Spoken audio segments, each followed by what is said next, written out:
Les cuento una cosa a los que acaban de llegar. Yo soy una persona que nunca sabe cuándo son festivos, cuándo no son festivos. Yo no sé, no le paro mucha bola a eso. No sabía que el 7 y el 14 de junio, las dos próximas semanas, son festivos. Pero yo no puedo extender a ustedes el semestre, ¿no? No, no está bien. Además porque tengo que pasar notas y todo el tema. Entonces, les propongo lo siguiente. ¿Qué tal si vemos todos los temas ya, que me den las 9:30, un poco más, y vemos todos los temas de una vez que nos quedan pendientes? Y les dejo dos talleres que serían las notas finales como que vale por el parcial 2 y el parcial 3. Son dos talleres de 10 preguntas y ya están listos. Les doy 2 semanas para entregarlo. ¿Les parece buena la propuesta o no?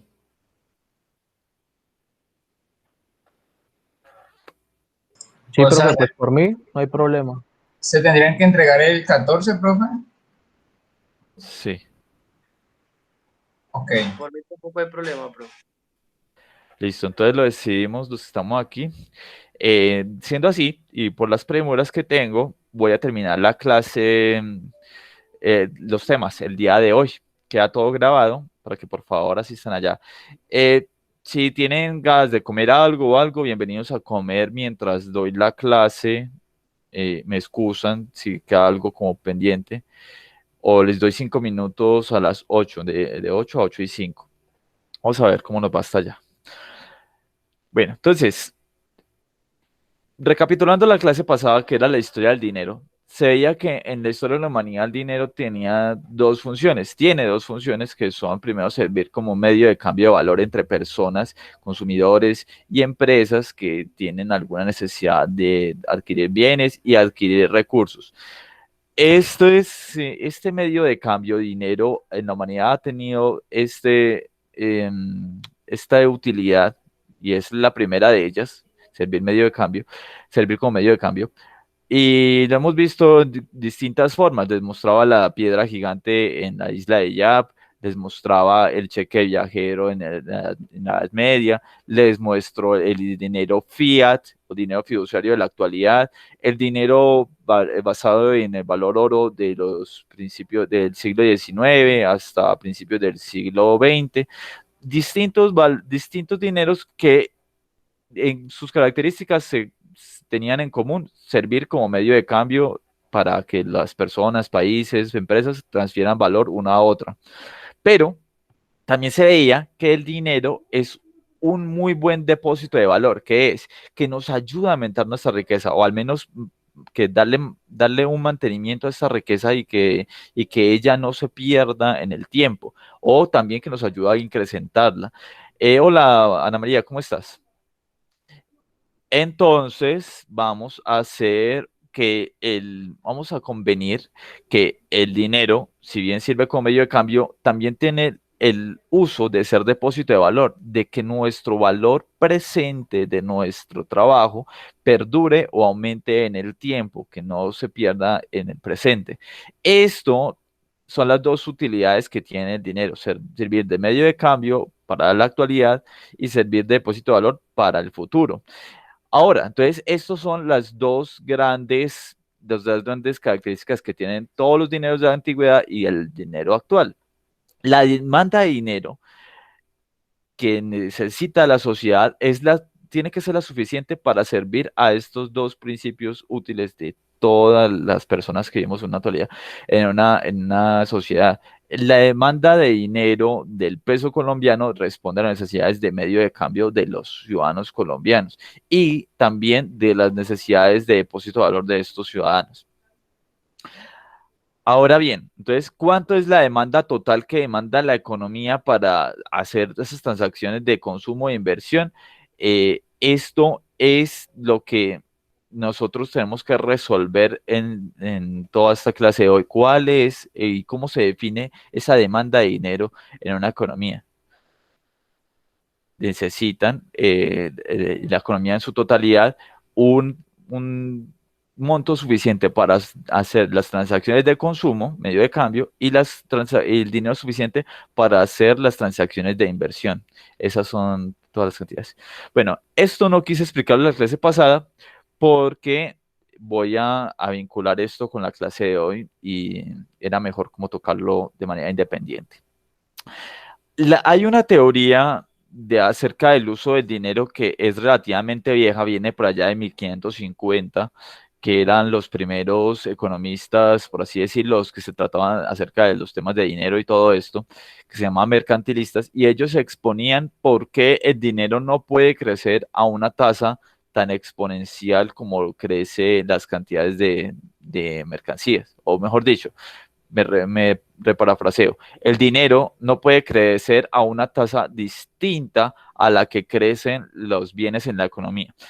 Lo hicieron basándose en esta teoría cuantitativa del dinero. Después esta teoría cuantitativa del dinero sufrió ciertos cambios a principio del siglo y por allá en 1970 un señor que se llama Milton Friedman la reutilizó para explicar por qué la inflación existe y por qué y cuáles son los motivos por los cuales la inflación aparece en una economía. Entonces, miren, les voy a explicar esto con una fórmula. La teoría cuantitativa del dinero lo que muestra es una relación entre el movimiento del dinero y la velocidad con la que hay, la cantidad de dinero que existe, vamos a utilizar como M, multiplicado por la velocidad en que circula este dinero, se llama V, y lo iguala la multiplicación de la cantidad de dinero por la velocidad a la que circula con la cantidad de mercancías que hay en la economía, que llamamos Q, la cantidad de bienes que hay, y el nivel de precios que hay en la economía, el precio promedio de las mercancías, por así decirlo, que llamamos P, el nivel de precios de la economía. Decían ellos que esto se igualaba y esta igualación significa una cosa. Hola, Rubiela, ¿cómo estás? Esta igualación determina una cosa, que la cantidad de dinero que existe en la economía y la velocidad a la que circula está estrechamente ligado con los precios y la cantidad de mercancías que hay en la economía. Y si una cosa se mueve, es decir, si la cantidad de dinero que existe en la economía se mueve, va a determinar un cambio aquí en la cantidad de precios de la economía o la cantidad de bienes en la economía.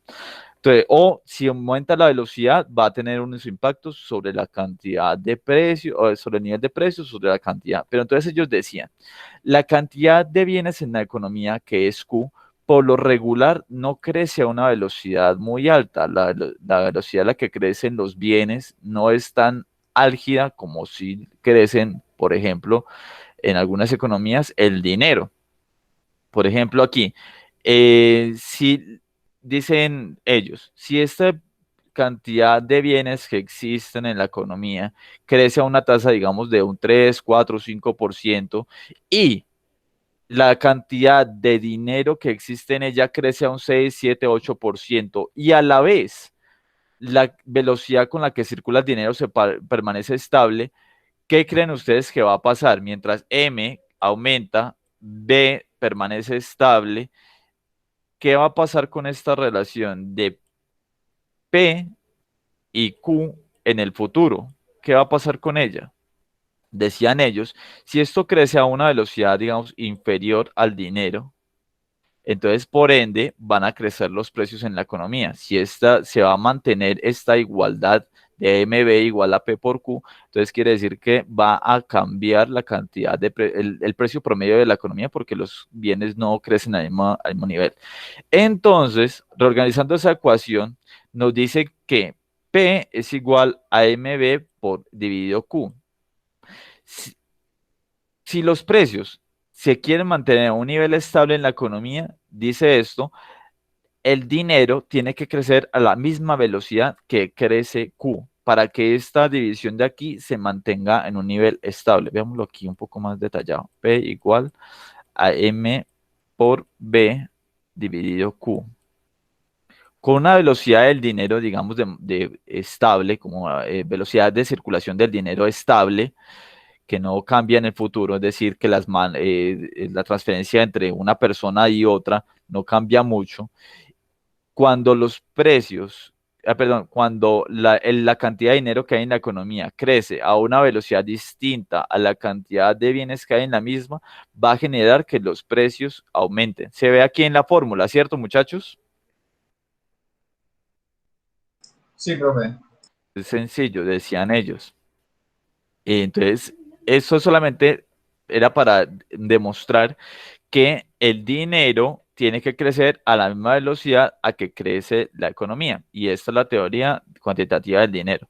Una economía no puede generar más dinero a una velocidad mucho más rápida que la que crece las cantidades de bienes. Bueno, les voy a hacer una pregunta y ustedes me van a resolver esto.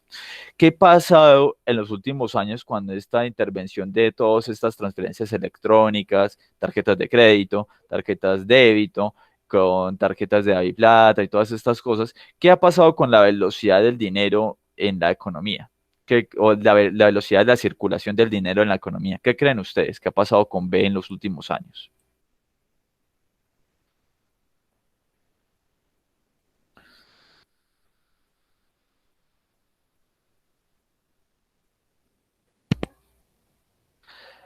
¿Qué creen que ha pasado con B, con todas estas Yo, con las tarjetas y todo eso, pues yo creo que aumentó, ¿no? Porque pues era más fácil adquirir cosas, digamos, con las tarjetas de crédito. Así usted no tuviera dinero, pues pagaba con esa tarjeta de crédito y adquiría una deuda, pero pues había un movimiento más rápido del dinero y pues mucha gente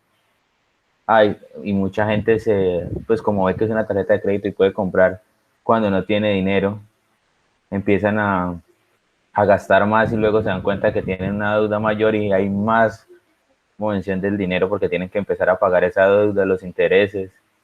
Hay más velocidad del dinero en la actualidad, ¿cierto? Y esa velocidad ha estado Y creciendo. digamos, Nequi o David Plata ahorita usted puede girarle a otro sin ningún costo y puede pagar cosas más fácil que digamos, cuando la pandemia se dio, la mayoría de gente pagaba por Nequi o David Plata porque pues no podía salir a pagar. Exacto. Entonces eso lo que hace es aumentar la velocidad del dinero. Miren que ahora cada vez más tenemos más velocidad del dinero. Y entonces, ¿qué creen ustedes que debe hacer un Estado o el Banco Central en este caso para mantener el nivel de precios estable, sabiendo que está aumentando la velocidad del dinero mucho más rápido que Q? ¿Qué debe hacer?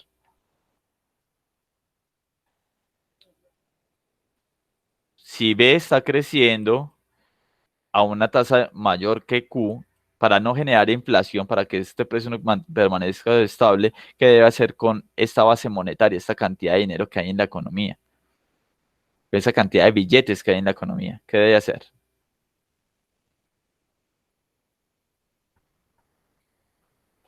Para mantener esa igualdad. Profe. ¿Disminuirla? ¿Sí, Nicolás? Sí, profe. Pues Disminuir. si la otra, digamos, va muy acelerada. Claro. Entonces, esto es una de las políticas que tiene que tener el Banco Central ahora. Ya como la gente, digamos, por así decirlo, o las transacciones que hay en la economía requieren menos dinero o cantidad de billetes en realidad, para mantener los precios en la economía, según la teoría cuantitativa del dinero, al aumentar esta velocidad tiene que disminuir la base monetaria, la cantidad de billetes que andan circulando por ahí, e imprimir cada vez menos para que la economía no genere más inflación. Bueno, según la teoría cuantitativa del dinero, que hay una estrechez entre la relación entre la cantidad de dinero y la velocidad de circulación con los precios que hay en la economía. Eso es la teoría cuantitativa del dinero y más adelante vamos a verla un poquito más aplicada. Pero miren, como les decía, esta teoría cuantitativa del dinero nació por allá en el siglo XVI y perduró pues en el pensamiento de los economistas hasta el siglo XIX más o menos. Se vio una crisis económica muy terrible en los años 30, bueno, entre los años 20 y los años 30 en el mundo, y por ahí uno de los que apoyaba esa teoría, que era John Maynard Keynes, comenzó a repensarse todo ese tema de que el dinero tenía que crecer a la misma velocidad que los bienes y todo esto. y se puso a pensar, bueno, el dinero no solamente sirve para estas transacciones que estamos hablando aquí en la teoría cuantitativa del dinero, aquí solamente el dinero cumple esa función de servir como medio de transacción, pero ¿dónde está la especulación? Como les decía antes, o mejor dicho, para poder servir a las personas para aumentar su riqueza. Entonces él decía, pero es que el dinero no solamente sirve para las transacciones diarias de consumo, sino también que sirve para precavirse en el futuro, guardar riqueza y también para especular con él, poder coger la plata y meterla en un negocio y que se me incremente la riqueza. Entonces no solamente sirve para generar, para servir a las transacciones, como decía la teoría cuantitativa. Entonces él decía, hombre, este dinero tiene una relación muy estrecha con la producción que hay en la economía a través de un medio que se llama tasa de interés. Para él es súper importante esto, porque entonces dice, hombre, con el dinero podemos tocar el nivel de producción de la economía si por ahí tocamos la inversión. ¿Y cómo tocamos esa inversión? Tocamos la tasa de interés. Entonces él se dio cuenta de una cosa muy particular.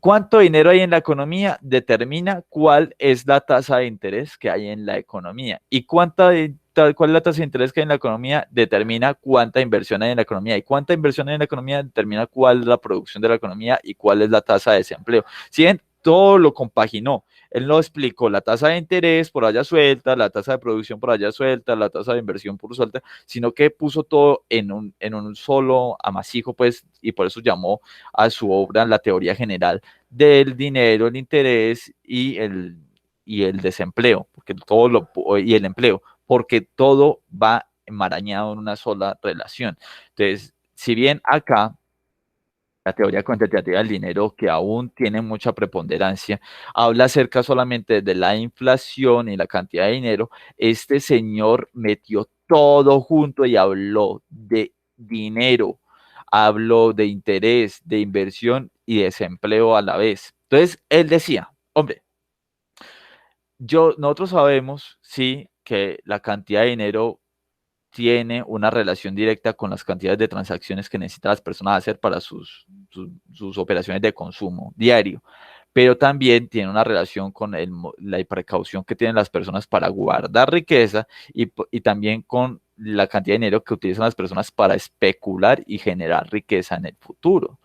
Entonces, siendo así, si el dinero también tiene estas dos funciones, podríamos generar entre las personas una manera de que este dinero que hay circundante nos ayude a mejorar las tasas de interés o a que las tasas de interés tengan ciertos resultados y esas tasas de interés nos van a ayudar a mejorar el comportamiento económico de la, de la economía, perdón, de la sociedad, el comportamiento económico de la sociedad, es decir, más empleos, mejor calidad de vida.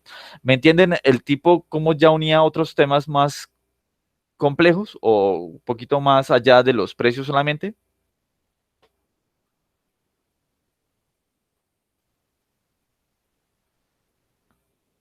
¿O que la relación no es tan visible todavía? Les voy a explicar la relación para que no queden con dudas. Mira, más o menos la relación sería la siguiente. Si la tasa de interés es alta, es muy alto el costo de oportunidad de tener dinero como, digamos, de alguna manera solamente para consumo. Si la tasa de interés que está a la que, digamos, está pagando un banco, un CDT, es muy alta, quizá una persona puede decantarse no por tener la plata para consumir directamente, sino que puede decir, no, yo más bien le saco jugo a esto, genero mayor riqueza en el futuro, si meto la plata ahora en ese CDT. Entonces, ¿qué va a pasar con esta cantidad de bienes que consumo en la actualidad? Se reduce, ¿no? Pero eh, también si la tasa de interés es muy alta, las personas cuando van a solicitar un crédito y ven una tasa de interés muy alta y deciden y toman la decisión de, hombre, ¿será que invierto en este nuevo negocio? ¿Será que invierto en esta nueva cantidad de, en esta nueva cantidad de insumos, porque es que la tasa de interés está muy alta. Si está muy alta, más bien yo dejo de invertir tanto, dejo de pedir tanto prestado y tiendo no a generar más empleo. Si pasa lo contrario, si la tasa de interés es baja, si la tasa a la que presta el banco es baja y la tasa que paga el banco también es baja, pues deberían estar en la misma dirección. Cuando pasa eso, comienza las personas a demandar muchos más consumos de bajo costo o consumos chiquitos. Por ejemplo, yo como empresario voy y veo una tasa del 1% mensual para un crédito de inversión. Yo digo, opa, está bueno, puedo generarle puedo generar mayor inversión y voy a ver mi inversión reflejada mejor en el futuro porque no tengo que pagar tanto por ella. Por tanto, ese aumento de la inversión puede llevar a que la economía utilice más recursos, genere mayor empleo y todo eso. Entonces, una tasa de interés baja ve desencadenado en mayor producción.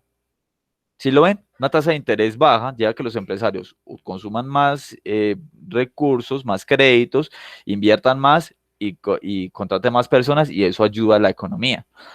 Entonces, lo que les quiero mostrar es que la tasa de interés es una relación o es una parte muy importante sobre lo cual la economía tiene que actuar para poder impulsar el crecimiento económico. La tasa de interés es súper importante. Ahora bien, ¿qué tiene que ver esto con el dinero, la tasa de interés?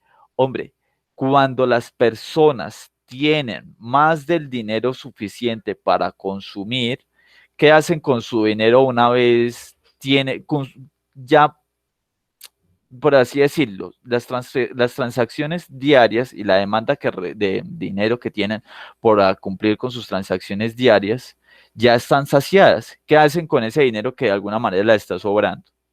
¿Qué hacen con ellos? O lo que hacen la mayoría de personas con ese dinero que ya excede las necesidades de transacciones de consumo.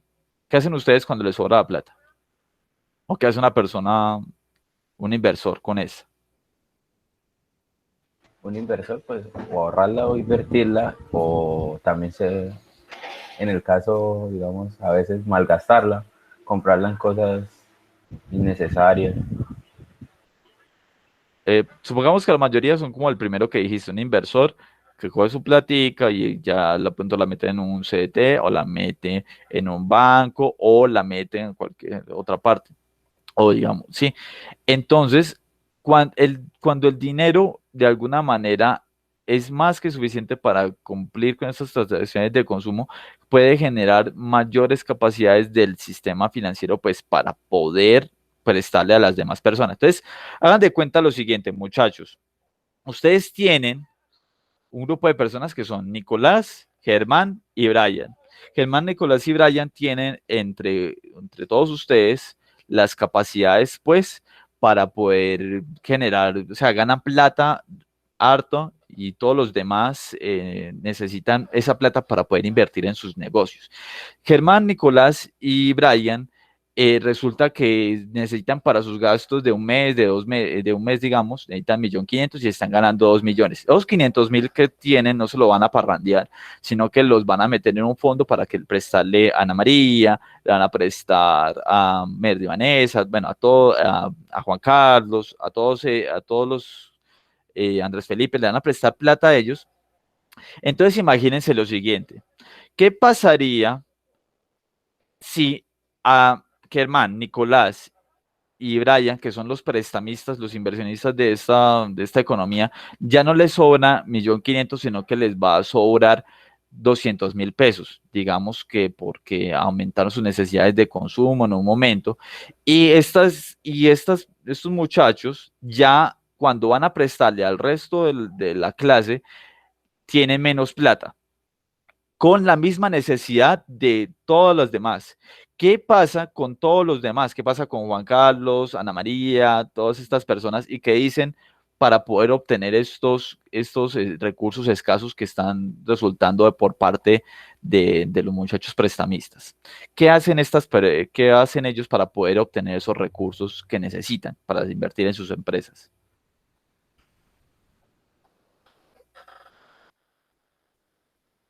¿Cómo competirías tú, Juan Carlos, para poder obtener esos recursos y que no se los lleve Ana María, o sea, no se los lleve Merly? ¿O qué harían, a ver, qué harían una persona para obtener esos recursos?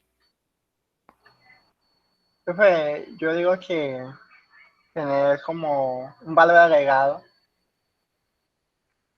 sería Más sencillo, para una obtener los respuesta más recursos. sencilla. O como un interés más alto, ¿no, profe? Exacto, decirle, mira, yo a ti te voy a pagar esa plata, pero a un interés más alto, te voy a pagar más y más interés por esos recursos que son más escasos. Entonces, ese aumento de eso del aumento de la tasa de interés le genera un aumento de interés, ahora multipliquémoslo por todo el mercado, es una tasa de interés alta en el mercado. Cuando hay recursos financieros escasos, poco dinero disponible para el mercado financiero, lo que hace es que la gente compitiendo por los recursos va a aumentar la tasa de interés, pero es un tema de competencia, Juan Carlos. Tú les dices, mira, Nicolás, necesito esa plata, te pago más interés del que te pagan a María, y ella también compite y dice, no, yo pago más, y termina escalando una tasa de interés más alta para todo el mercado. Cuando toda la economía ve que aumenta la tasa de interés, pues la mayoría de inversores va a decir, no, no estoy tan interesado en invertir en este momento porque está muy alta la tasa. ¿Ves? Es un tema de competencia por esos recursos escasos que están sobrando del dinero sobrante del consumo por parte de Nicolás, de Brian y de Germán. ¿Ven? Porque el dinero que está sobrando es poco, terminó desencadenando una escasa inversión en la economía. ¿Sí vieron la unión de casos o quiere que lo explique más a detalle? Profe, ahí está claro. Sí, profe, ¿Alguien, está claro. alguien quedó con dudas? Bueno, terminemos de explicar esto con el ejemplo opuesto. ¿Qué tal si Nicolás, Brian y Germán resultan que tienen más dinero disponible en un periodo de tiempo y pueden prestar más plata a la economía? ¿Cómo hacen ellos tres para competir, para prestar esa plata a todos sus compañeros? ¿Qué es lo que harían? ¿Cómo compiten ellos para para poder prestarle esa plata a los compañeros? ¿Cómo harían ustedes, Germán, Nicolás y Brian? Pues también, o sea, colocándole también una tasa de interés baja.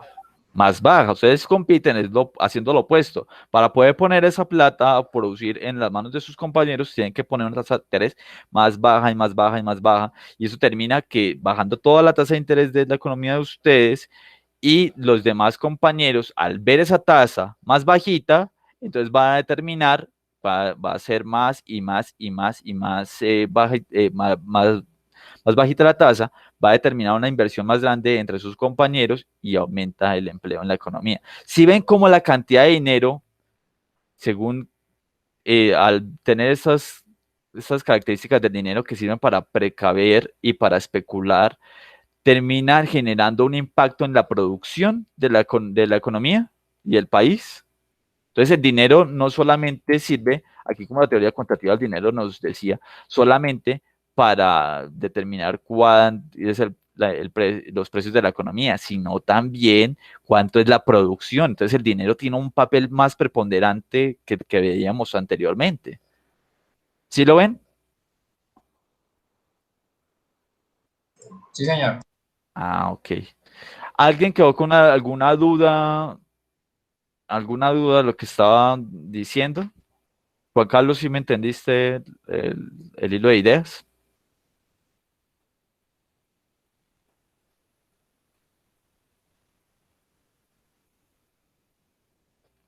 ¿Alguien me puede decir, sí, profe, entendí, Diana María, que no te he escuchado, Rubiela?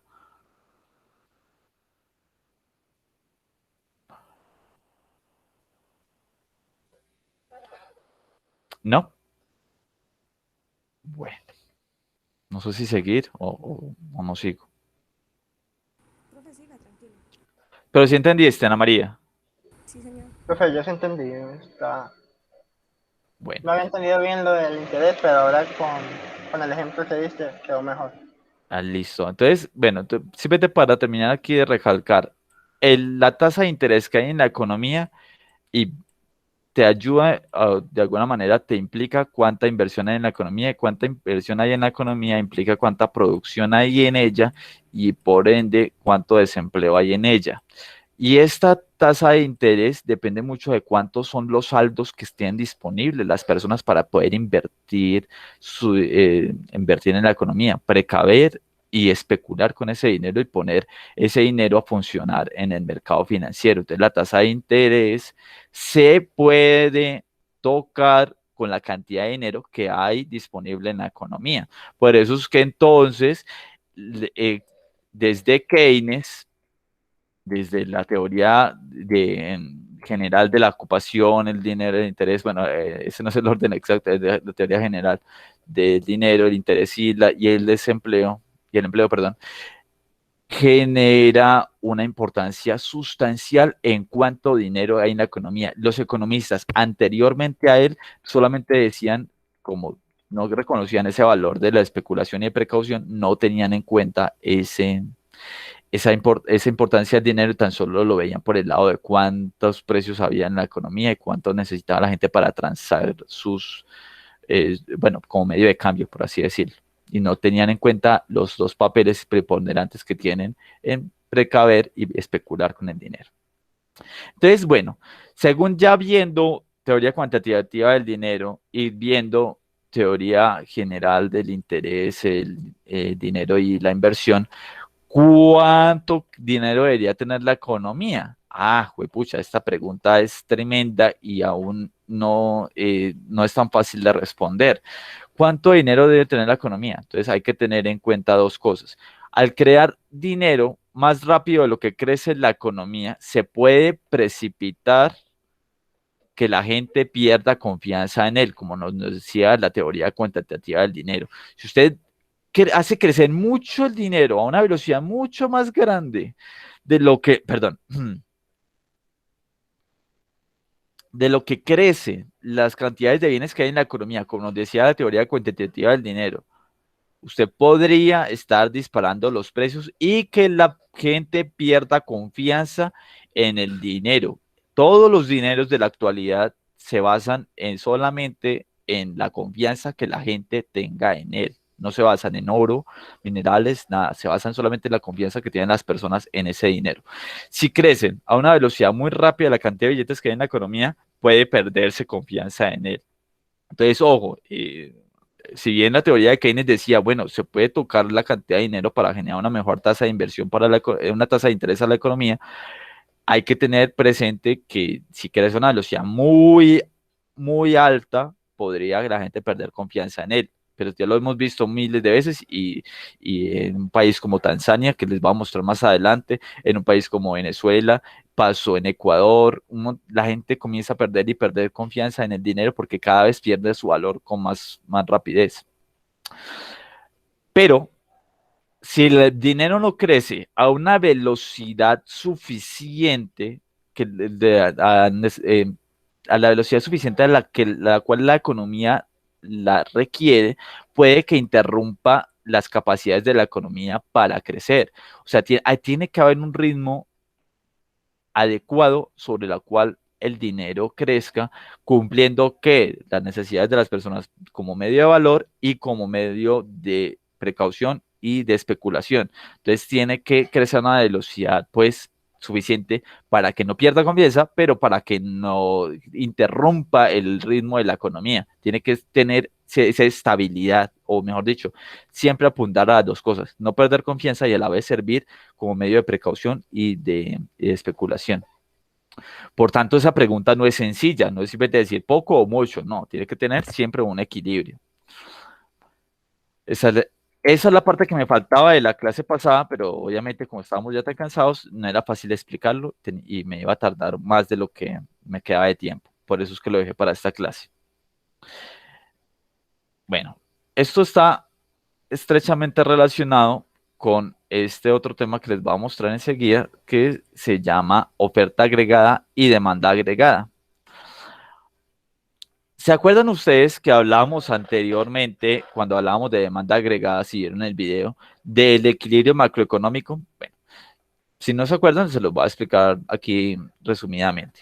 El equilibrio macroeconómico es cuando en una economía la oferta agregada de la economía es igual a la demanda agregada. Es decir, cuando no sobra lo que las personas necesitan, lo que las personas necesitan se equipara con lo que la economía está produciendo. ¿Por qué es tan importante esto de oferta agregada y demanda agregada?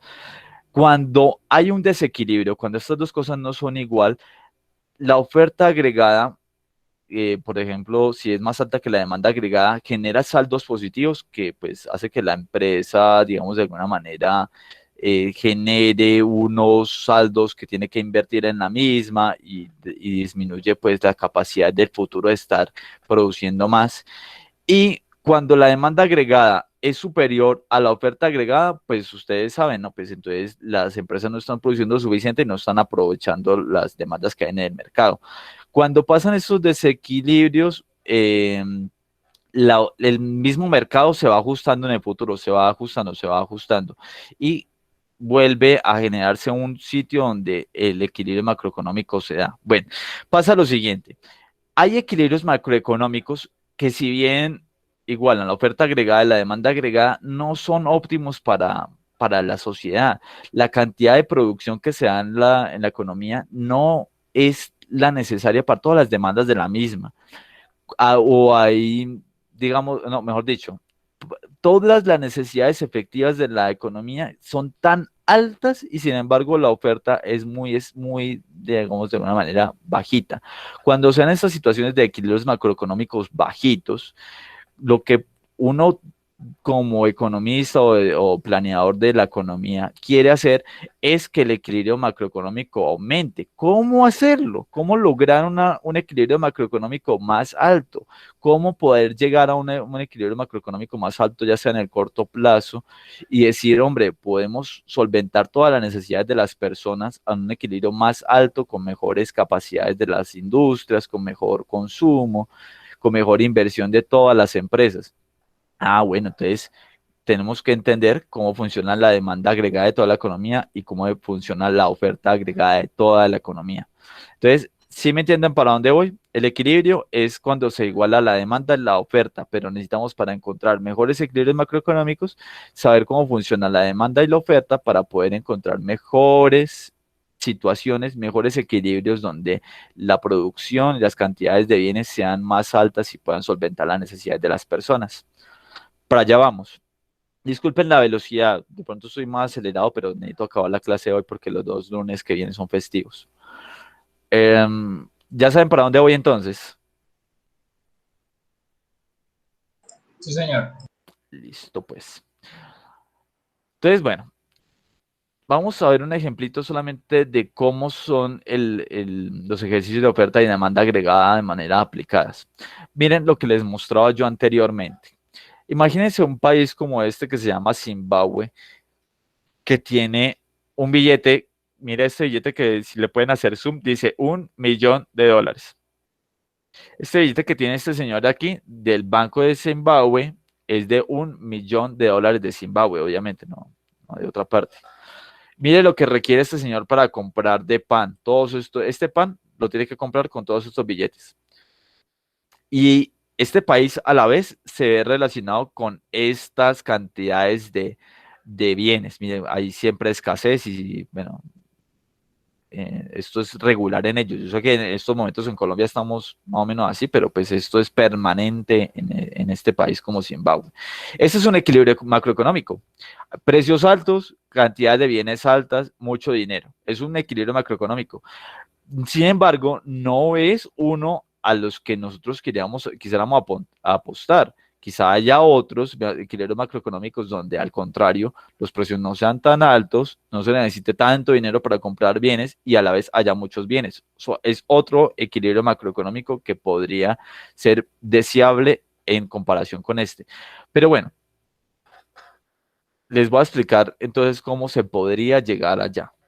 Supongamos, bueno, Entonces, bueno, vamos a suponer, olvidarnos un momento de este ejemplo de Zimbabue y vamos a ver una situación distinta.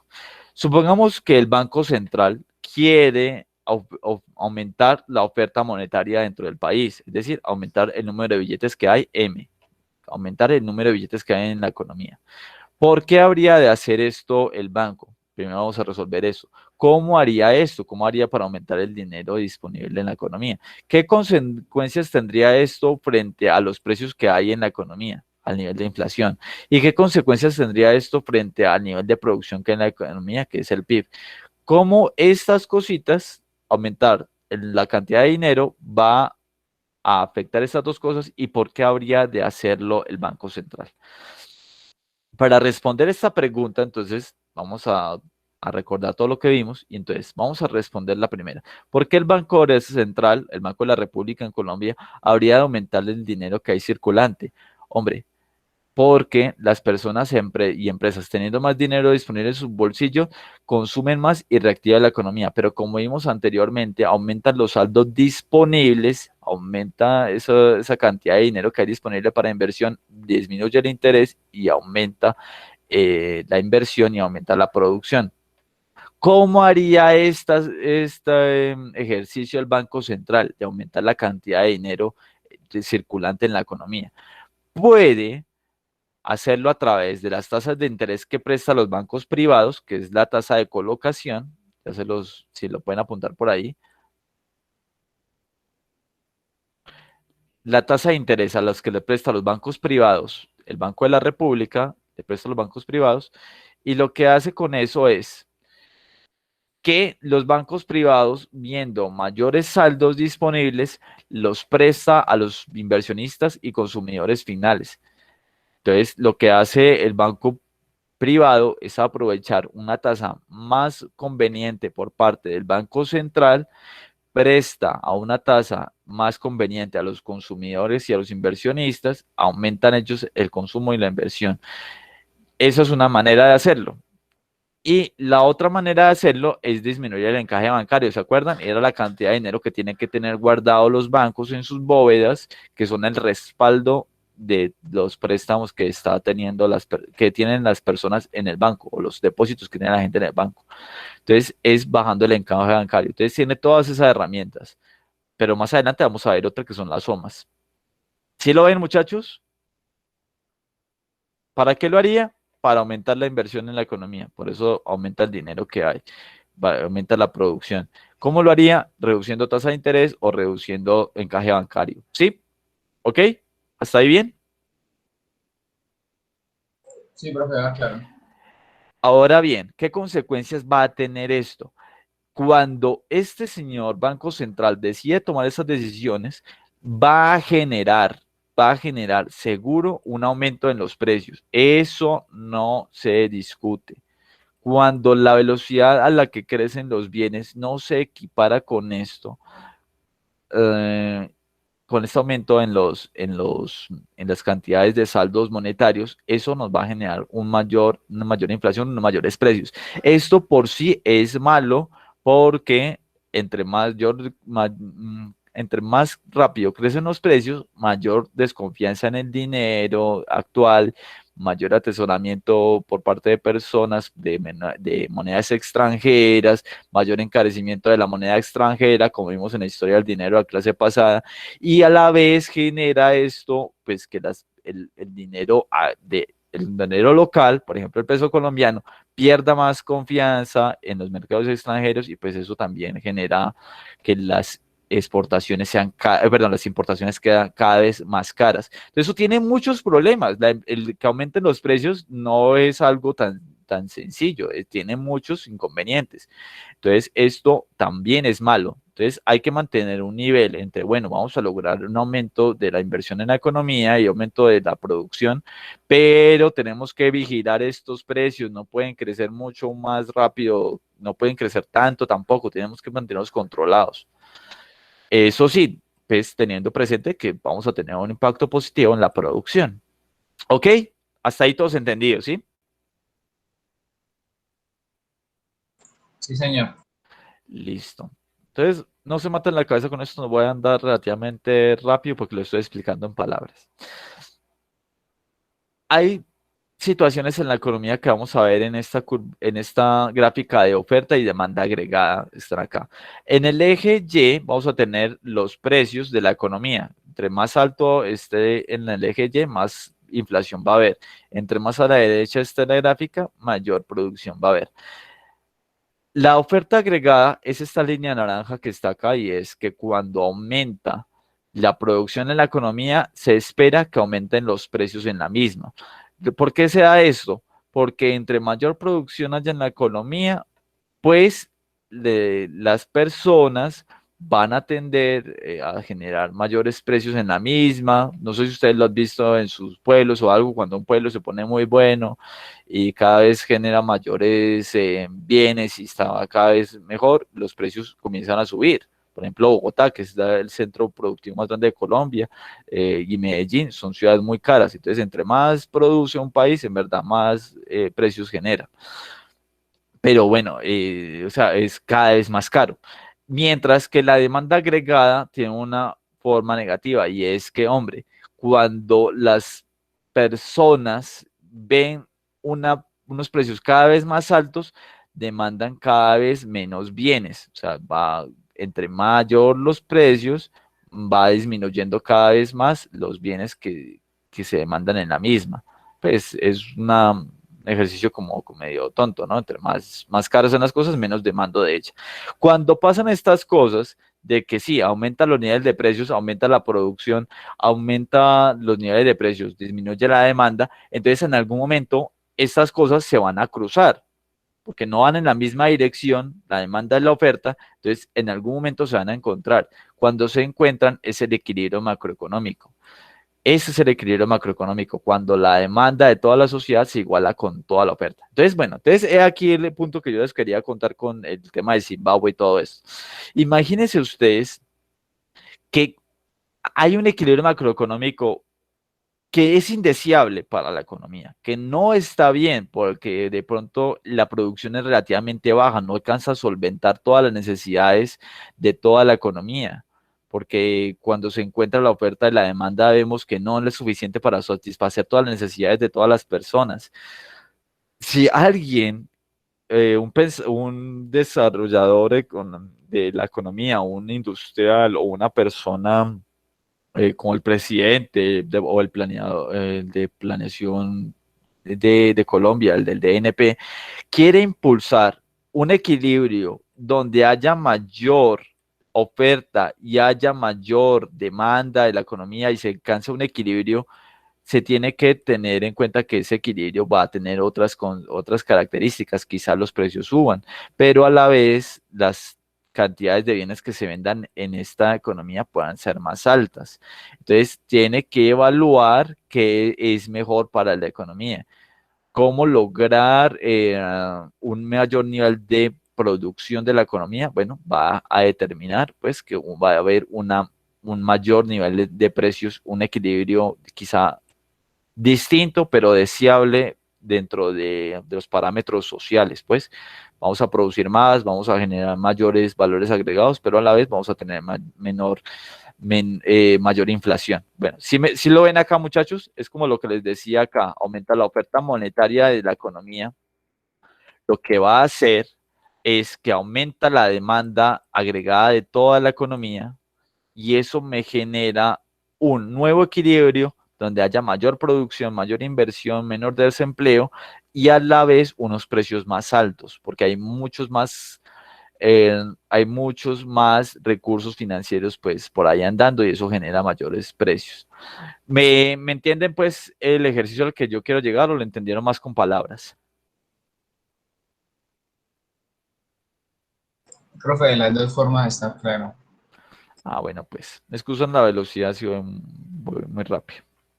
O normalmente voy lento, no sé.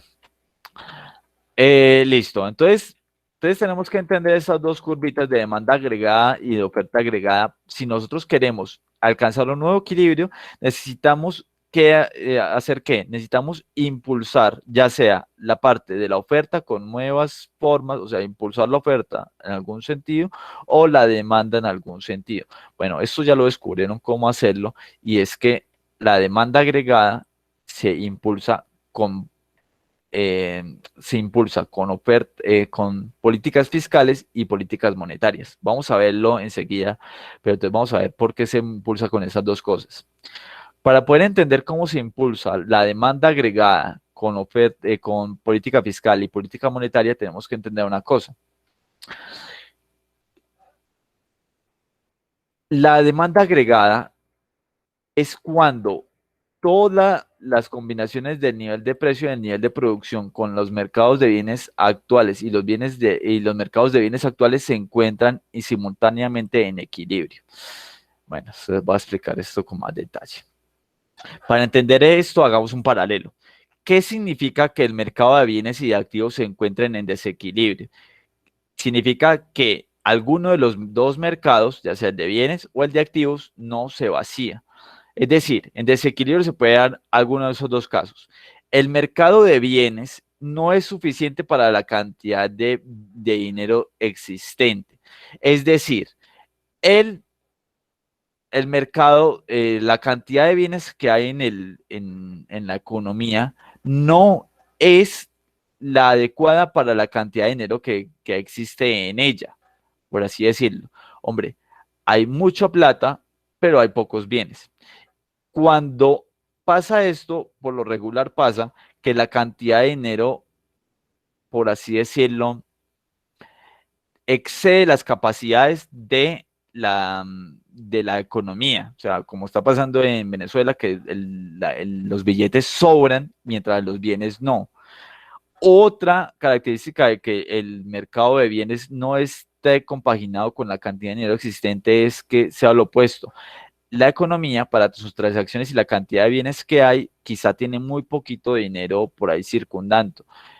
Cuando pasa esta cosa, por lo regular está compasado este desequilibrio en el mercado de bienes con un desequilibrio en el mercado de activos. Y es que, hombre, las personas pueden tener mucho dinero por ahí andando, pero no es la suficiente, o mejor dicho, no es la suficiente para la cantidad de activos que se requieren las personas para poder para poder invertir en otros negocios, prestar para los bancos y que esos bancos terminen prestando a otras empresas. Cuando se da eso, cuando se dan esas cosas, el mercado de bienes y de activos se encuentra en desequilibrio con el mercado, con la cantidad de dinero que requiere la economía. La demanda agregada, esta curva que mostramos acá, muestra, por el contrario, cuando sí están en equilibrio, cuando las cantidades de bienes que hay en la economía se compagina con la cantidad de activos que hay en la misma. Cuando estas dos cosas están igual, nos hablan de un nivel de precios y un nivel de producción en la economía. Entonces, esto muestra un equilibrio distinto, otro equilibrio distinto cuando el mercado de activos y el mercado de bienes están en equilibrio. Toda esta demanda agregada lo que nos muestra son distintas combinaciones de puntos donde la cantidad de bienes que hay en la economía se compagina con la cantidad de dinero que hay circulando en ella. ¿Sí me hago entender? Sí, señor, profe. Listo. Entonces, la demanda agregada muestra cada uno de los puntos donde la cantidad de bienes que hay en la economía se compagina con la cantidad de activos que hay en ella. ¿Qué pasa cuando no están en equilibrio esta cantidad de bienes y la cantidad de dinero? Cuando la cantidad de dinero y la cantidad de bienes no están en equilibrio, tendríamos un punto, digamos, por acá.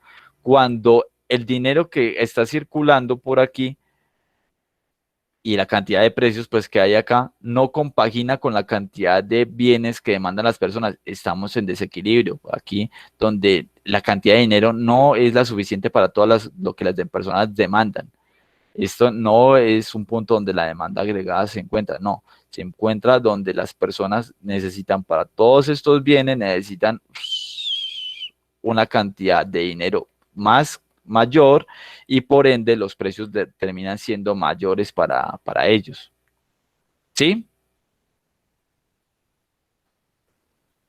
Sí, señor. Ah, ok, listo, muchachos. Entonces, la demanda agregada termina siendo los puntos donde hay equilibrio entre las cantidades de activos financieros que hay y a la vez la cantidad de bienes que hay en la economía. Ahora bien, vamos a ahorrar todo esto.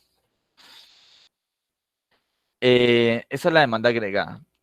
Entonces, en esta curva de demanda agregada se agotan ambos mercados, la cantidad de bienes existentes en la economía y la cantidad de dinero que existe en ella, se agotan ambos. Si, digamos, de alguna manera se compaginan y dicen, ok, la cantidad de dinero que hay es correspondiente a la cantidad de bienes que hay en ella. El dinero circulante es el necesario para las cantidades de bienes que demandan las personas. Todos los puntos de la demanda agregada equivalen a eso. Cuando este nivel de precios y este nivel de producción sea, es porque la cantidad de dinero es la suficiente pues para estos niveles sí, de precios. Ahora bien, entonces les voy a mostrar lo siguiente. O sea, ese dinero que hay circulante en la economía con una producción relativamente escasa va a determinar que los precios sean muy altos. Cuando la producción va a ser más alta, cuando la producción va a ser más alta con la cantidad de dinero que hay en la economía actualmente, pues los precios van a ser más bajitos, porque la cantidad de dinero, digamos de alguna manera, está estable pues en la economía. ¿Listo, muchachos? ¿Entendieron hasta ahí? Sí, señor. Bueno, entonces, lo que hace una política monetaria, por ejemplo, es que lo que hace una política monetaria, por ejemplo, aumentar la cantidad de dinero circulante que hay, es pasar a un nuevo equilibrio en la demanda agregada. Lo que hace es, hombre, vamos a tener más dinero circulante, vamos a tener un poco más de activos circulantes. Cuando aumenta la cantidad de dinero disponible, una de dos, va a hacer que las personas con la misma producción que manejaban antes van a encontrar unos precios, esta Y que estaba acá, van a encontrar unos precios más altos, unos precios que suban. O bien, lo contrario, con los precios que estaban antes, se puede pensar que haya una mayor producción. Lo que hace es, o un mayor consumo, por así decirlo, una mayor demanda de bienes. Lo que hace esto es, cuando hay más dinero circulante, puede que se impulse la economía a un nivel mayor de demanda agregada, con más dinero, mayor demanda agregada, o, como lo dirían los clásicos, este aumento del dinero que vemos aquí, que vemos aquí representado por esta línea punteadita, va a determinar que haya mayores precios en la economía. Entonces, dependiendo de donde lo veamos, desde la vista de la teoría cuantitativa del dinero o de la teoría keynesiana, podríamos tener las dos cosas a la vez. O no, una cosa o la otra, perdón. Bueno, voy a explicarles un poquito más en detalle esta situación.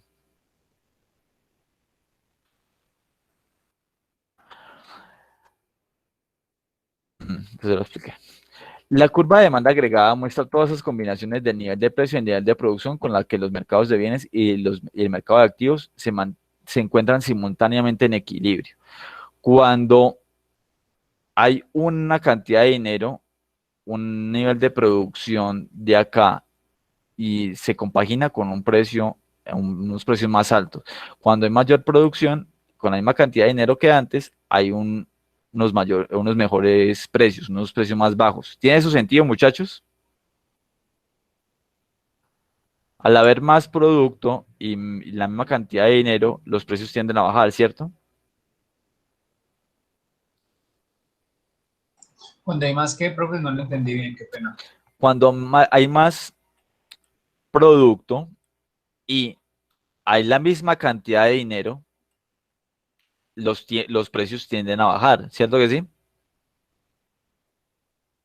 Porque cada cantidad de dinero que hay circulante en la economía, cada billete representa cada vez menos mercancías porque hay más mercancías en la economía. ¿Sí o no? Sí, profe. Ah, bueno. Pero mire, miremos un caso donde, vamos a ver lo contrario, donde los precios de la economía bajan. Al bajar los precios del dinero que existe en la economía, una de dos cosas. Alcanza para que las personas transfieran sus saldos de dinero de consumo a inversión, como lo vimos anteriormente, y a la vez consuman más de otros bienes dado que les alcanza para más. De cualquier manera, la producción es mayor. Entonces, tenemos la relación en ambos sentidos. Cuando la producción aumenta, los precios tienden a bajar, pero cuando los precios tienden a bajar, genera un impacto también en cuanto genera la economía, cuánto que más genera la economía, y es, hombre, yo voy a tener mayores capacidades de saldos disponibles para transferir dinero a como inversión y puedo estar generando mayor inversión. Entonces, estas dos cosas, entre la relación de precios y la cantidad de dinero perdón, la calidad, la cantidad, el nivel de precios que hay y la producción que existe en la economía, tienen siempre una relación negativa. Entre mayores precios haya en la economía, genera menores niveles de producción, de demanda, y entre menores sean los niveles de precios de la economía, hay mayor demanda agregada en la economía. Por eso es que tiene esa forma negativa. Eso es todo lo que quería mostrarles ahí.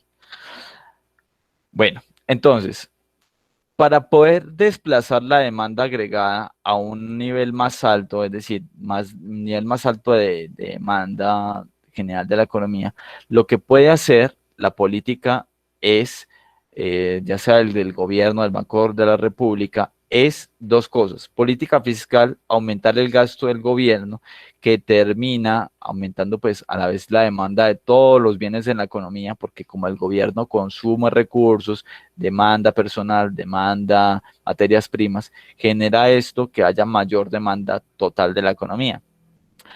O puede hacerlo a través de tocar la política monetaria, aumentar el dinero circulante. Entre mayor sea la cantidad de dinero circulante, pues va a generar mayores saldos, y como ustedes han visto anteriormente, mayores saldos implican mayores capacidades para meterle al sistema financiero, menor tasa de interés, mayor inversión y mayor producción. Entonces, ambas cosas, política fiscal y política monetaria, van a impulsar la demanda agregada hacia la derecha, es decir, a un mayor nivel de producto. ¿Ok? Eso es lo que se quiere lograr con una política de demanda agregada, aumentar las cantidades que la economía demanda de recursos. ¿Ok, muchachos?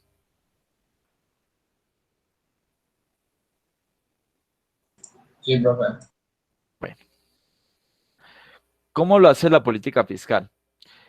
La política fiscal, que ya lo habíamos visto anteriormente, pero que se lo va a recalcar, es que el gobierno incremente el gasto público, por ejemplo, en infraestructura, generando mayores demandas de mercancías y de personal en el mercado, y esto hace pues que eh, aumente pues la cantidad de recursos que requiere la economía y demanda demanda cada vez más recursos de la economía y genera mayor producción en la misma. Ahora bien, les voy a contar una cosa acá que es como una contraparte. Sin embargo, cuando el gobierno hace esto de incrementar el gasto público en infraestructura y mandar más recursos, los tipos de interés son más altos. Es una consecuencia de este aumento en la demanda del gobierno. ¿Por qué habrían de aumentar los tipos de interés o las tasas de interés con este aumento de la política fiscal?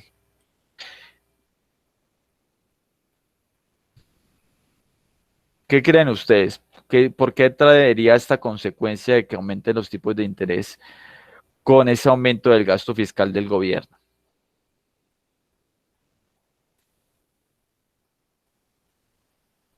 pues porque digamos la gente, pues si ya va a tener más dinero que gastar, pues de alguna forma también se le va a poder subir a los intereses, ¿no, profe? ¿Qué otra, qué otra pregunta tienen ustedes? ¿Qué otra teoría tienen? Pues porque pues si hay, digamos, como un déficit fiscal y necesitan invertir en infraestructura o algo, pues de algún lugar se tiene que sacar y pues la solución es los intereses en los productos que la gente adquiere, ¿no? Claro, pues hay que pensarlo de esta manera.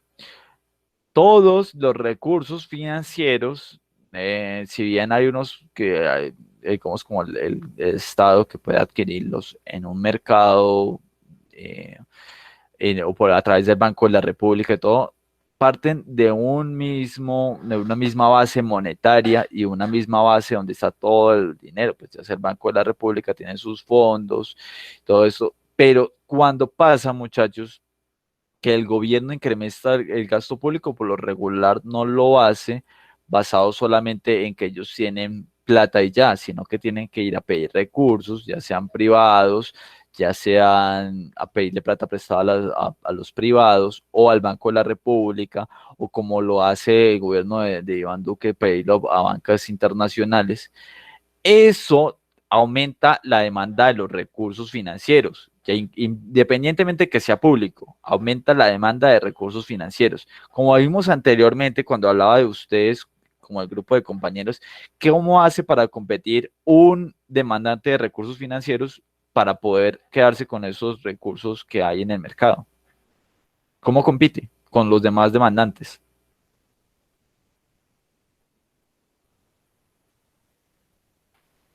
Pagando más. Pagando más y eso termina disparando la inflación, perdón, la tasa de interés cada vez más, pero para todo el mercado. No solamente es para ellos, sino es para todos los demandantes de recursos financieros. Entonces, esto es una, digamos, de alguna manera, una consecuencia del aumento de la política fiscal. Pero bueno, pero más allá de esto, este aumento de la política fiscal se ve así también, es un desplazamiento de la demanda agregada de toda la economía a un nivel más alto, con un equilibrio más alto de lo que demanda la economía en cuanto a bienes. ¿Ok?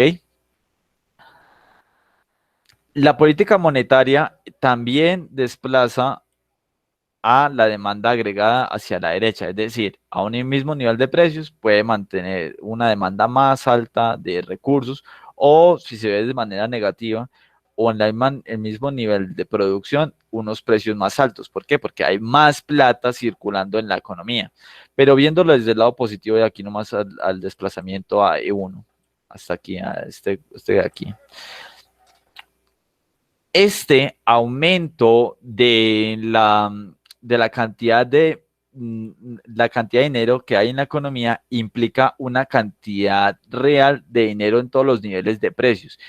En los mercados de activos, los tipos de interés bajan, como vimos anteriormente. Hay mayor cantidad de saldos monetarios en los bolsillos de los inversores, y cuando tienen mayor cantidad de saldos monetarios, estos van a parar al mercado financiero, y para poder ubicar estos activos financieros en los demandantes, que son las personas que consumen estos créditos, tienen que bajar las tasas de interés para que estas personas se vean de alguna manera deseosas de adquirir esos créditos que están ahí. Entonces, o sea, esa plata que está entrando nueva al mercado financiero necesita a la vez una tasa de interés baja para que las personas que consumen los créditos vayan y las adquieran. Si esta tasa sigue igual de alta o está más alta que antes, las personas que van a pedir los créditos van a decir, no me interesa, está muy alto, no me gusta, y esos saldos financieros se quedan ahí haciendo nada. Entonces, la misma presión del mercado termina haciendo que los mercados de activos eh, bajen la tasa de interés del mercado. Pero es simplemente un tema de competencia. No sé si ustedes lo vean así.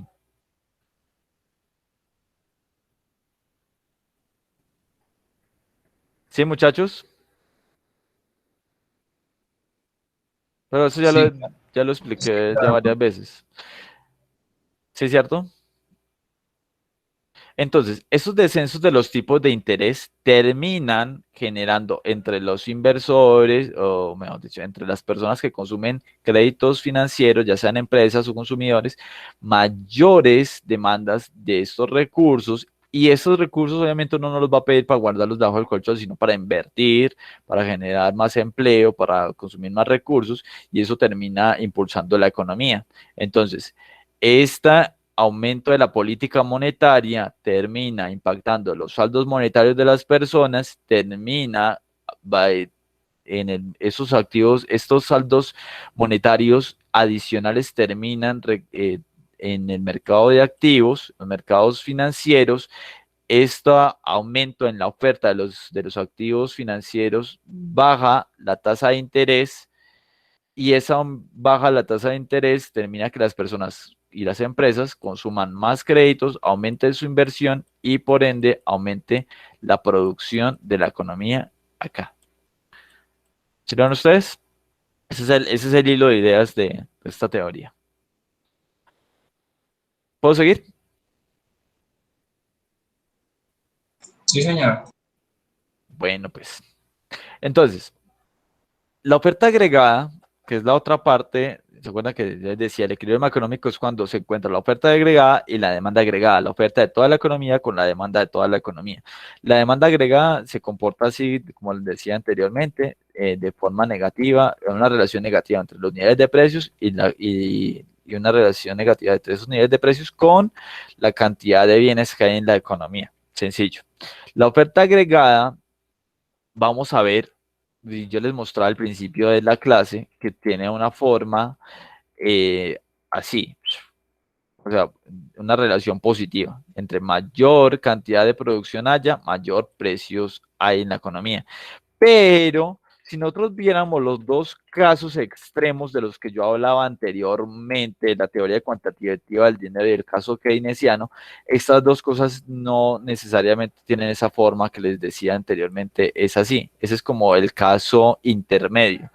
Si viéramos los casos extremos, que ninguno de los dos extremos es bueno, el caso clásico, que está aquí a la derecha, nos dice, hombre, cuando aumenta la cantidad de dinero que hay en la economía, por ejemplo, le voy a mostrar enseguida con una demanda agregada inicial y una demanda agregada punteadita que muestra una política monetaria expansiva o que hay más dinero, pues, solamente va a generar que los precios crezcan y la producción no cambie. Entonces, según la teoría cuantitativa del dinero y los clásicos, entre más plata haya en la economía y aumente una demanda agregada acá, el equilibrio macroeconómico tan solo va a estar acompasado con mayores precios, pero la producción igual. O sea, esa es la manera de pensar ellos en el dinero. El dinero no va a incrementar la riqueza que hay en la economía ni la cantidad de bienes que se consuman, no. Si aumenta, no va a tocar nada de esto. Esa es la visión clásica de esta oferta agregada y demanda agregada y el equilibrio macroeconómico. Mientras que en el caso keynesiano que está aquí a la izquierda, una demanda agregada de este tipo sí podría verse un aumento de la producción cuando haya una política monetaria expansiva, es decir, cuando haya mayor cantidad de dinero circundante, pues la misma relación que les decía anteriormente, aumenta la cantidad de saldos disponibles y de activos que van a parar en el mercado financiero. Esa presión que hay entre los oferentes termina bajando la tasa de interés y termina aumentando la inversión y termina aumentando la producción. Aquí lo podemos ver en un caso keynesiano. Hombre, pero les vuelvo a repetir, los casos extremos por lo regular nunca están de acuerdo. Ambos tienen unos puntos muy sólidos, ambas cosas tienen puntos muy sólidos, pero en la actualidad se ha llegado, eso acabo de explicarlo en palabras, una, en la actualidad se ha llegado a entender que las cosas están en la mitad. Un aumento en la demanda agregada tipo generar mayor dinero en la economía, va a generar las dos cosas en la economía. Va a generar que aumente la producción y también aumente el nivel de precios. Ambas cosas van a pasar. Ahora, este aumento en los precios es el costo que va a tener que pagar una nación si quiere aumentar su nivel de producción, aumentando la demanda agregada de la misma. Entonces, obviamente me estoy saltando varios pasos acá, pero quiero explicarles que hacia allá vamos. Hombre, un nivel de producción más alto en la economía, aumentando la demanda agregada vía una política monetaria, me va a generar mayores precios. Eso sí está claro. Eso es todo lo que quería, lo que se resume todo esto. Obviamente aquí hay una explicación más clarita, pero pues no tengo tiempo para hacer todo esto. Entonces, no sé, muchachos, si me entendieron hacia dónde llegué.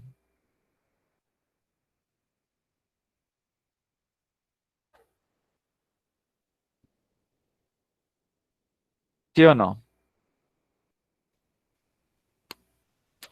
Sí, señor. Sí, profe. Son las 8 de la noche.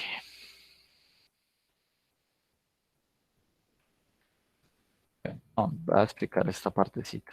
Me da pena.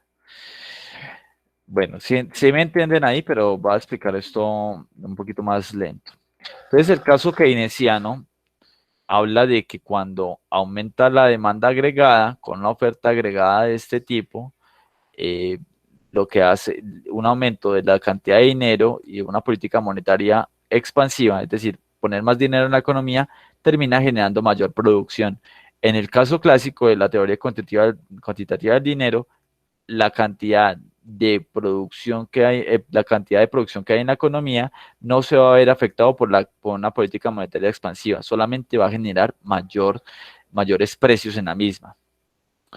Entonces, miren, la, la idea que subyace a la oferta agregada keynesiana, que es una línea horizontal, es que siempre hay desempleo en la economía. Siempre hay personas que, si bien están dispuestas a ir al mercado, poner su fuerza de trabajo, a trabajar con las empresas pueden obtener tanto trabajo como desean al salario vigente. Es decir, que hay siempre una cantidad de personas que están disponibles en todo el mercado laboral, disponibles para estar siempre trabajando al salario al que se le presente. O sea, por ejemplo, un salario mínimo, no importa cuánto las empresas aumenten su nivel de trabajadores, el salario no va a cambiar. Hombre, ¿qué quiere decir esto en particular? Que hay un nivel de desempleo relativamente alto. Por ejemplo, si ustedes de alguna manera ven que sus trabajadores, digamos que ustedes sean unos empresarios relativamente malos, ven que algunos trabajadores están yéndose a protestar y decir, no, súbame el precio, mi salario, súbame el precio de mi trabajo, que es mi salario, súbame el salario, ustedes podrían decirle, ¿sabe qué? No, no lo voy a subir. ¿Y sabe qué voy a hacer? Lo despido y traigo una persona exactamente igual a usted y lo voy a poner a trabajar en mi empresa y no cambia nada. O podría relativamente decir, hombre, yo voy a traer más personal y ese personal, como está desempleado, no tengo que ofrecerle mayor salario al que le estoy ofreciendo a las personas de ahora, sino que le sigo ofreciendo lo mismo y el salario, de alguna manera, promedio de todos los trabajadores se va a mantener. Antes de que ustedes me digan si eso es real o irreal, lo que supone esto es que los costes promedio de la producción no van a variar al aumentar la producción de la empresa. Esto lo que quiere decir es lo siguiente: entre mayor producción tenga la empresa, no se van a encontrar con mayores precios de la producción, por ende, no va a generar un mayor precio de la mercancía que las empresas hagan. Por ende, el precio de la producción se va a mantener igual. Dígame si esto es realista o no.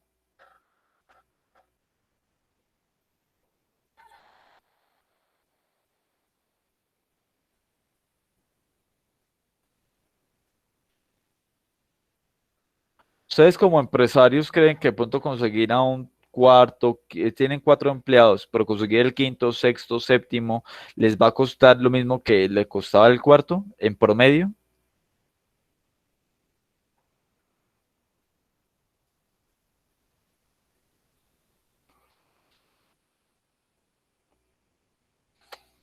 ¿Qué creen ustedes?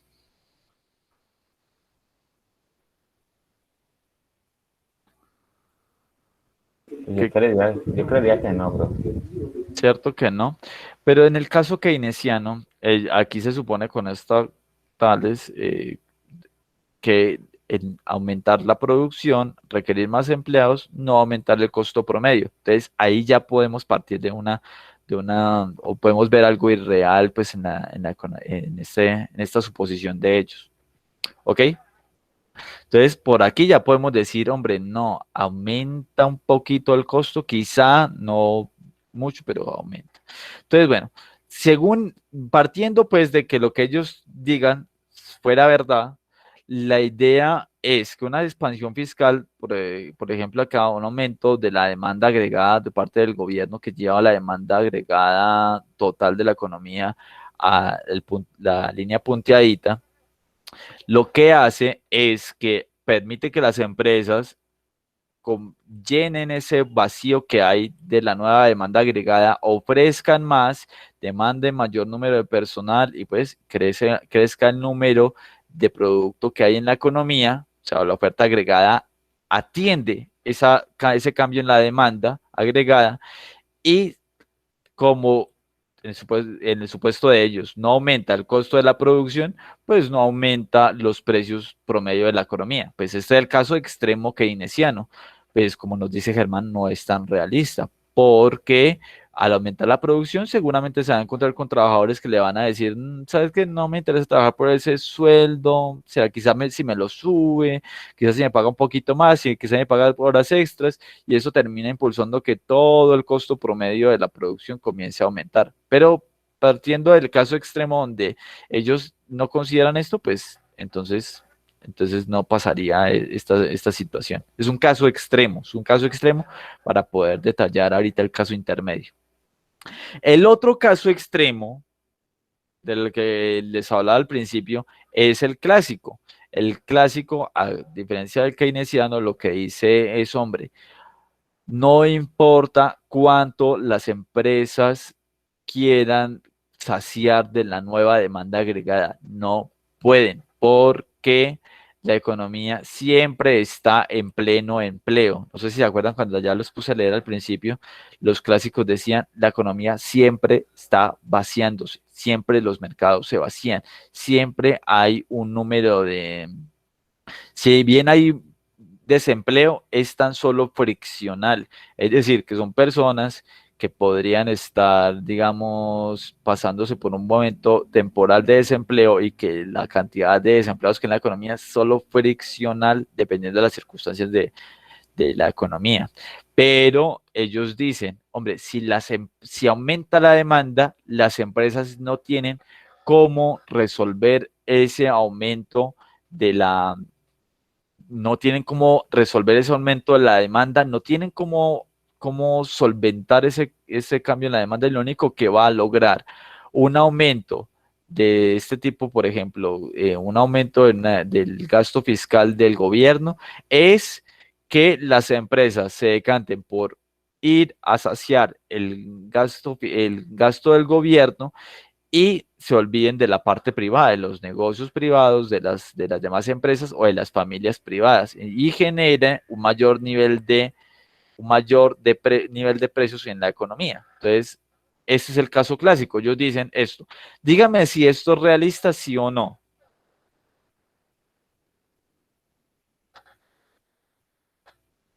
O sea, la empresa no puede solventar este aumento en la demanda agregada. Las empresas en su totalidad no pueden ir a decir, hombre, yo voy a producir en verdad un poquito más. Claro, pues sí pueden. Entonces ¿Por eso qué no? tampoco es ¿Por tan qué no? realista. Entonces eso tampoco es tan realista, ¿cierto? No, la verdad no, profe. Entonces estamos en dos extremos. Este caso extremo keynesiano donde la oferta puede con todo ese aumento en la demanda y este donde las empresas no pueden con nada. Pues obviamente la realidad está en un punto intermedio. La oferta agregada no es ni así, que es horizontal y que puede con todo el aumento en la demanda, ni así, que no puede con nada el aumento en la demanda, ni sino que la oferta agregada se encuentra en un punto intermedio. Entre mayor aumento la producción, perdón, entre mayor aumento en la demanda agregada, él puede ir a atacar un poquito ese aumento en la demanda agregada, generando más producción, pero eso se va a ver acompasado con mayores niveles de precios. Se sube el costo promedio de los trabajadores y eso termina pues llegando a un mayor niveles de precios en la economía, mayor inflación. Es obvio, ¿cierto? Entonces la realidad está aquí entre estos dos puntos. Es una oferta agregada que tiene una línea pues positiva, no es vertical como los clásicos extremos ni keynesiana extrema, es un punto intermedio. Bueno, ¿y esto por qué hace ahí? Olviden estos triangulitos que están acá. Entonces, lo que dice, para resumir esto de lo keynesiano y lo clásico, es que un aumento de la cantidad de dinero que hay en la economía va a generar, según los keynesianos, que aumente la producción, que la tasa de interés caiga, porque aumenta los saldos reales y aumenta la competencia en los bancos privados por generar colocar esos créditos en las manos de los consumidores de créditos, bajando la tasa de interés. Bueno, entonces eso termina bajando la tasa de interés. Según los keynesianos extremos, eso no genera aumento en los precios y sin embargo, pues aumenta los saldos reales de las personas en sus bolsillos para poder invertir, ¿sí? Eso es un resumen de todo lo que vimos. Según los clásicos, ese aumento en la cantidad de dinero no va a generar cambio en la producción, no va a tocar la tasa de interés que hay en la economía. Sí va a generar aumento en los precios y no va a generar aumento en los saldos reales de las personas porque la nueva cantidad de dinero que hay va a gastarse en las mercancías actuales, pero a unos precios más altos. ¿Todo claro hasta ahí? Sí, señor. Listo. Entonces, según todo esto, ¿cómo explican los clásicos, digamos, estas situaciones de las que estaba hablando anteriormente? Hombre, ¿por qué carambas es que hay desempleo según un clásico? Y ellos dicen, no, es que hay desempleo friccional, hay desempleo que es como de alguna manera momentáneo. Es cuando las personas no tienen la capacidad en el momento de encontrar un empleo que satisfaga sus necesidades o le pague el salario que requiera. Entonces, esas personas de alguna manera no encuentran el mercado suficiente pues para poder realizar sus labores y así explican el desempleo. Y la tasa natural de desempleo es el número de personas que hay en la economía que cumplen esas características, que no encuentran un trabajo de alguna manera porque la empresa pierde mercado y despide trabajadores, o algunas personas están cambiando de empleo o ocupación, y entonces el número de desempleados naturalmente en una economía, la tasa natural de desempleo es cuáles personas están desocupadas de manera friccional o temporal en la economía. Pues, o sea, es una manera como de explicar el mercado de trabajo, pues, obviamente más por el lado del desencuentro entre la oferta y la demanda. Ok, cuando allá Phillips propuso la curva de Phillips que detallaba en el Reino Unido una relación entre el nivel de precios y la tasa de desempleo, se dio cuenta de que había una relación entre el nivel de precios y cuántas personas había desocupadas. Estadística, y él vio que cuando la tasa de inflación o los niveles de precios que había en la economía estaban más altos, resultaba que el desempleo comenzaba a caer. Y también vio que cuando los precios eran más bajos, la tasa de desempleo subía. Entonces él dijo, hombre, aquí pasa algo, esto no es solamente una casualidad. Y él se dio cuenta de que había una relación aquí que explicaba esto. A diferencia pues de los clásicos que decían, no, el número de desempleados que hay en la economía pues es vete friccional. No, aquí pasa algo, aquí hay una relación entre estas dos cosas. Entonces él propuso, dijo, hombre, puede ser que las personas tengan información imperfecta, es decir, haya trabajadores que no puedan hacer, conocer la relación que hay entre los precios que hay de las mercancías en sus empresas y puede ser que le estén pagando salarios relativamente más bajos en un periodo de tiempo. Esos pagos de los salarios más bajos en términos reales, es decir, a esta persona le pagaban 100.000 pesos. Es un ejemplo. Bueno, colocamos 100 libras esterlinas. Y le decían, le va a pagar esto, señor. Bueno, yo trabajo por eso 100 libras al mes. Cuando a este señor le pagaban 100 libras y los precios comenzaban a subir, pues estas 100 libras le daban cada vez menos mercancías y menos mercancías y menos mercancías y terminaba consumiendo menos. Esto generaba pues que las empresas pudieran estar pagando realmente, en términos reales, pagaran menos mercancías a ese trabajador por la misma cantidad de dinero. Como esta persona no tenía capacidad de hablar con otros trabajadores, darse cuenta de si su situación era propia o era general de la economía, no tiene la capacidad pues de enterarse de todo lo que los otros empleados hacen, pues entonces las empresas pudieron aprovechar o pueden aprovechar esta relación y generar con el mismo pago en dinero mayores productos porque le termina pagando la persona menos productos cada vez en su empresa, genera mayor capacidad pues de engañar al trabajador de alguna manera. Pero también las empresas podrían sufrir de un tema de coordinación. Ellos no podrían coordinarse permanentemente, decir, no, vamos a subir, tú subes 3%, yo subo 3% mi producto, y eso hace pues que cada vez suban, digamos, algunas empresas no puedan subir los precios de manera acorde a lo que la economía está generando. A veces las empresas hacen eso, ¿no? Pues no pueden estar cambiando los precios permanentemente a lo que da el mercado. También hay rigideces de los salarios y es que le dice, bueno, yo le voy a pagar 100 libras esterlinas a un contrato de un año.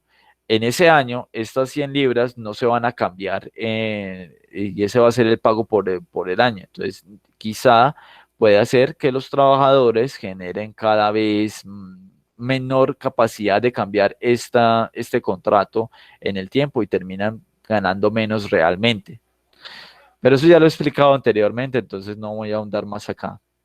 Pero todo el mundo entiende esta relación negativa que hay entre inflación y desempleo, ¿cierto?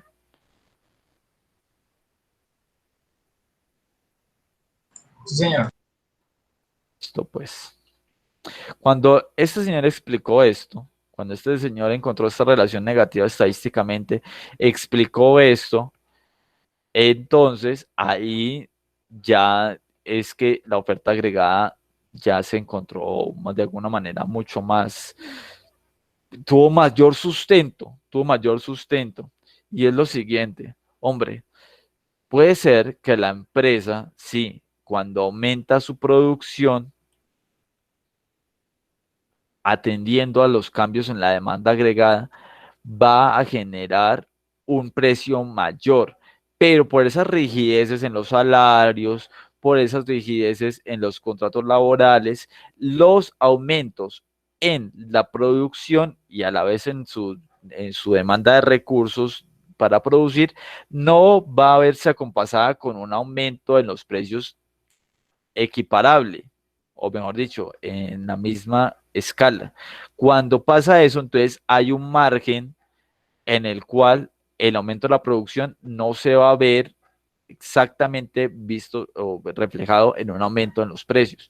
Va a verse, o sea, sí va a aumentar los precios en alguna fracción, pero no va a ser exactamente digamos, una relación uno a uno. No, es que si aumenté 20% los trabajadores en la empresa me aumentaron 20% los precios de la nómina y a la vez entonces ahí se me acabó pues los derechos pues o los beneficios que tuve por ese aumento en la producción. ¿Cierto que no? ¿Cierto que no? Entonces como hay rigideces en los salarios, como hay rigideces en los contratos, como los trabajadores tienen fallas en su comunicación o digamos no tienen la capacidad de comunicarse permanentemente, ese aumento en la producción va a verse reflejado, sí, en un aumento en los precios, pero no en la misma escala. Va a generar un aumento en los precios, digamos, de alguna manera menor al visto en el aumento en la producción. ¿Me entienden ahí, cierto? Por eso es que la oferta agregada presenta esa situación.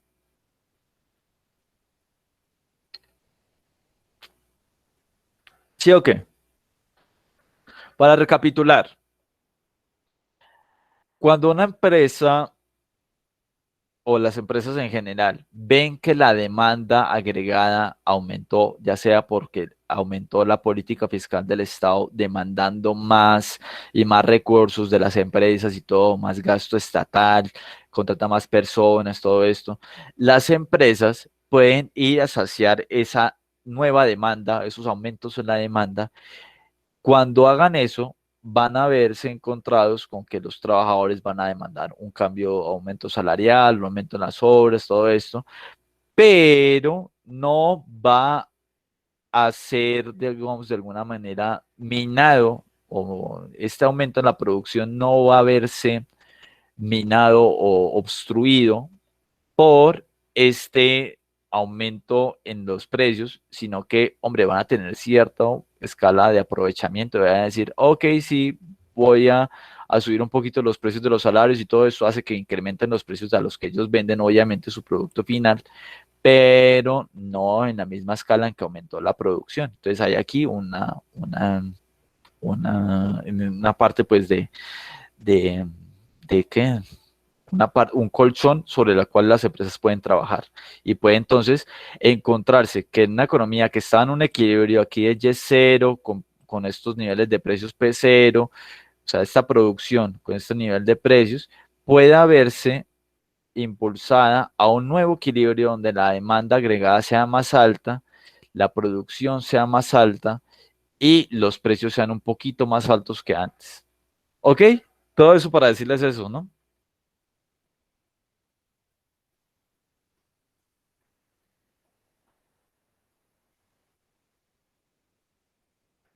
¿Sí o no, muchachos? ¿Me entendieron? Sí, señor. Bueno, pues. Entonces, para ya terminar la clase de aquí, hay efectos de una expansión monetaria, pues aumentar la cantidad de dinero que en la economía en distintos periodos, a corto plazo, a mediano plazo y largo plazo. Hay que tener esto. Cuando estamos en el corto plazo, la producción, cuando aumenta la cantidad de dinero que hay en la economía, va a aumentar por todos los efectos que les dije anteriormente y repito y recalco. Aumenta los saldos reales, aumenta la cantidad de saldos reales que entran en el mercado financiero. Eso aumento termina bajando la tasa de interés por competencia entre los nuevos oferentes de esos saldos reales. Aumenta la inversión porque las personas se ven más atraídas a pedir créditos, aumenta la producción y disminuye el desempleo. Todo eso es el orden de ideas que llevan a eso.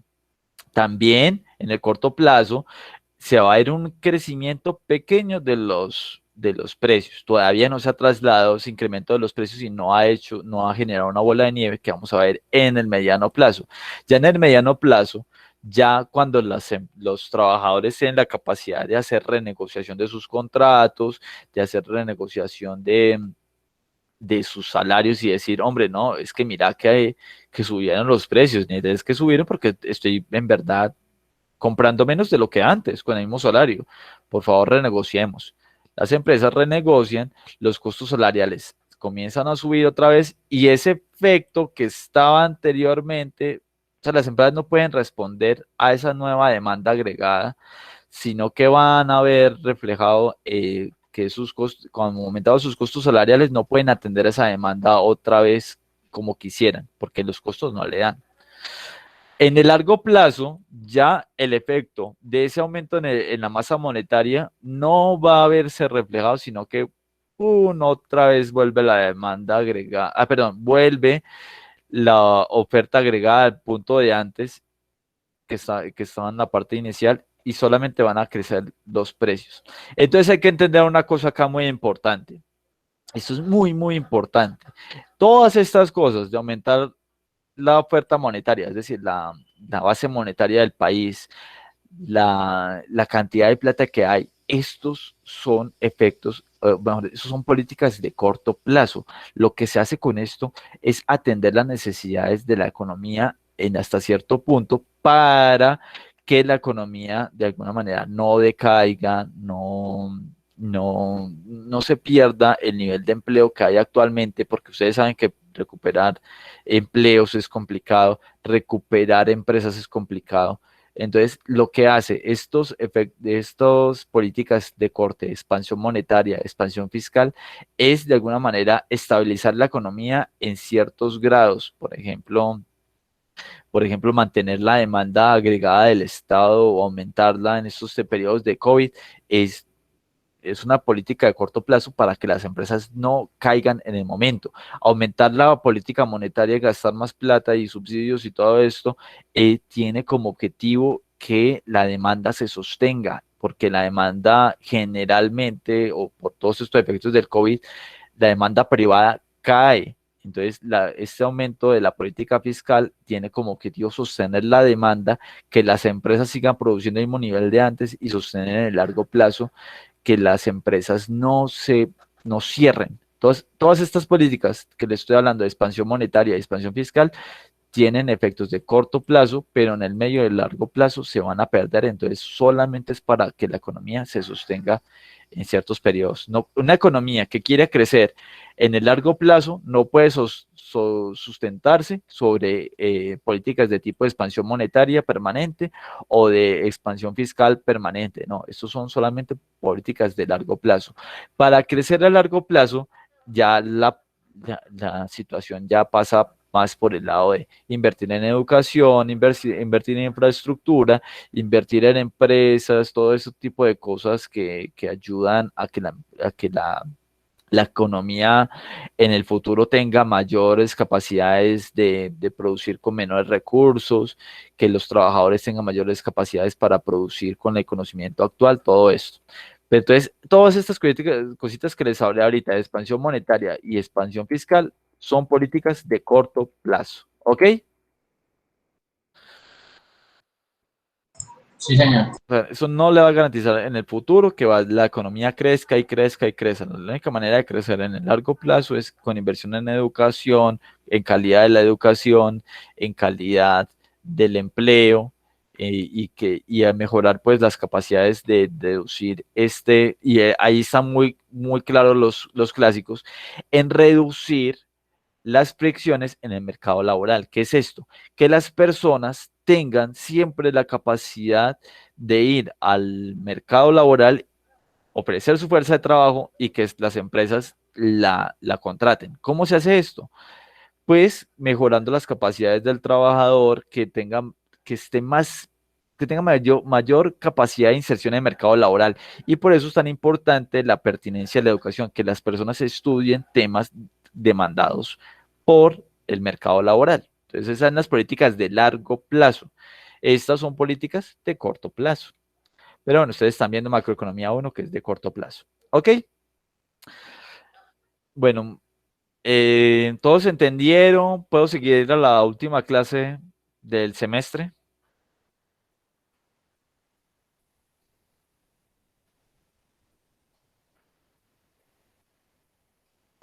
Sí, profe. Entonces, si me regala 5 minutos, profe, por favor. 5 minutos. Entonces vamos de 8:30 a 9:30 la última clase, ¿sí? Me excusan, Listo, bro. pero el tema del paro, no puedo hacer nada. Pues, las próximas los próximos lunes son lunes festivos, entonces nada que hacer.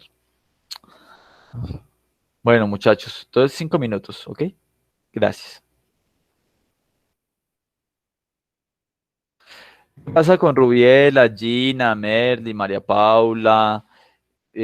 Casi no he escuchado. Uy, ¿qué pasó con Juan Carlos? ¿Qué pasó con? Ah, bueno, se fueron, salieron para comer.